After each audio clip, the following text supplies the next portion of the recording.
صوبه خیبر پختونخوا منسٹر هاوسنګ ډاکټر امجد علي خان ویلي دي چې حکومت سواد کې د کرونا وبا خورېدو سلسله ماتولو لپاره کلک ګامونه پورته کوي. منسٹر هاوسنګ ډاکټر امجد علي خان د سواد تحصیل بریکوټ د کرونا نه متاثره علاقو کوټه ابوها دوره کړې ده او د انتظاماتو په خپل جایزه اخیستلې ده.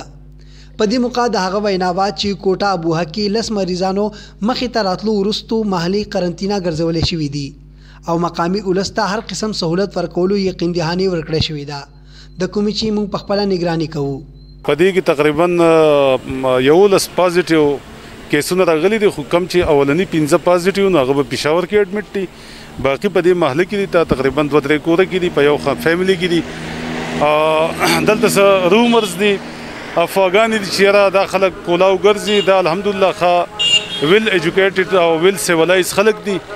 دا خلک په خپله باندې دوی ځان کوارنټاین کړی دی. تاسو دلته د خلکو نه تپوس وکئ دوی چې خپل سودا سلف کوي نو هم دلته کې یو ماشوم یا څوک دغه کې او دلته دا کم چې پولیس ګارډ ولاړ یا څوک ولاړ هغه ته ورکړي چې زموږ دا شی پکار دی تاسو موږ له راوړئ.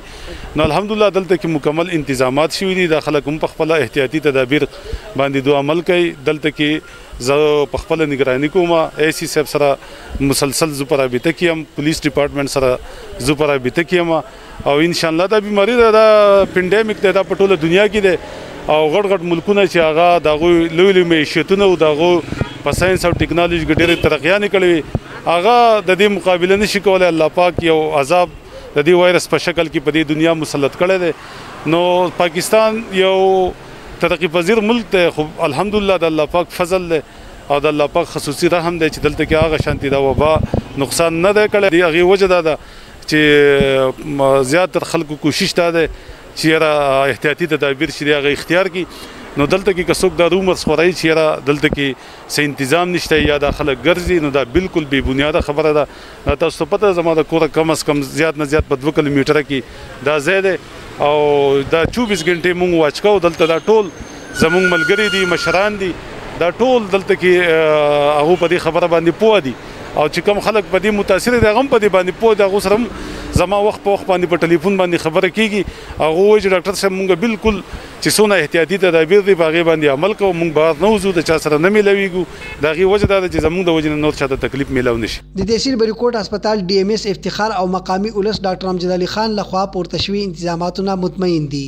زمونږ د حلقې ام پی ایس صاحب چې دی ډاکټر امجد صاحب هغه خپل نگراني کې زمونږ تحصیل انتظامیه چې د اے سی صاحب دی دا ټول په یو رابطه کې دي. زمونږ ام ایس ډاکټر فخر عالم دغه کېږي او وخت په وخت مونږ د یو بل سره په رابطو کې ټول دغه چې دی ډیټا هم شیر کېږي، د حالاتو نه هم ځان خبرو. دا محلي د دې سره رشته دار چې دي نو په پیرانو کلي کې هم دي، دا مشین چم محله ورته وایي، د دې پیرانو کلي کې هم څه کنټیکټ شوي دي. نو دا دواړه محلې مونږ سیل کړي دي، دی په کور کې کوارنټاین دي او کم مریضان به اوس مونږ نن ګورو که چاته علامات یا سمټم ډیولپ شو نو هغه به بیا مونږ زموږ سره چې ټرشري کیر هسپتال سیدو ګروپ دی نو هغې ته به بیا ایچ ډي یو یا ایسولیشن ته به دغه کېږي. د کمې ورځې نه چې هغو ته پخپله دا محسوس شوي وه چېرې دا مسله ده نو هغه حکومت ته پخپله باندې ریکویسټ وکړو او د هغو جونه ټسټونه هم شول، دا جونه سیل شوله. باقاعده هغه تاسو ته به ښکاري که کیمره باندې وګورئ دغه طرف هم بنده دې طرف هم بنده. باقاعده زموږ د چوکۍ جونه 24 غنټې یو سپی دلته ناست هغه ډیوټي ورکوي او جونه دونه بهر روزي جونه بالکل لکه څنګه چې د حکومتي اډر دی د هغې په مطابق هغه خپل کار کوي او جونه لکه څوک روزي نه او کدا چا ویلي نو داسې دروغ ویلي، پروپاګانډا ده. ډاکټر امجد علي خان زیاته کړه چې صوبایي حکومت د کرونا مرض نه په حق رسیدلو توانانو لواحقینو لپاره مالی مرستو پیکیج منظور کړی دی او د وزیر اعلی محمود خان په مشرۍ کې ډیر زر به لاک ډاون کې متاثره غریبو کورنو سره کومک لپاره د نقد پیسو تقسیمولو عمل هم پیل کړی شي. مراد علي خان زموږ سواد .com بریکوټ سواد.